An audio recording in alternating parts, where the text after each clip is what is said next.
বিশ্বের খবর যখন বদলে যাচ্ছে প্রতিক্ষণে, আমরা আসছি সত্যের পথে, নির্ভীক কণ্ঠে। CNW নিউজ টিভি সংবাদ, যেখানে শুধু তথ্য নয়, বিশ্লেষণও সমান শক্তিশালী। ত্রয়োদশ জাতীয় সংসদ নির্বাচনের ভোট এবার 1 ঘন্টা বাড়ানো হয়েছে। নির্বাচন কমিশনের সচিব আবুল ফজল মোহাদ সানাউল্লাহ জানিয়েছেন, এর আগে ভোট শুরু হতো সকাল 8টা থেকে বিকেল 4টা পর্যন্ত, এবার তা চলবে বিকেল 5টা পর্যন্ত।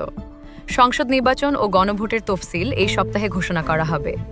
তার আগে নির্বাচন কমিশন রাষ্ট্রপতির সঙ্গে সাক্ষাৎ করবে। নির্বাচনের আগেই মাঠ পর্যায়ে মিটিং হবে এবং প্রতিটি উপজেলায় 2 জন করে ম্যাজিস্ট্রেট দায়িত্বে থাকবেন। ভোটের 5 দিন আগে ম্যাজিস্ট্রেট সংখ্যা বাড়ানো হবে। ভোটের আগের রাতেই ব্যালট পৌঁছে যাবে ভোট কেন্দ্রে।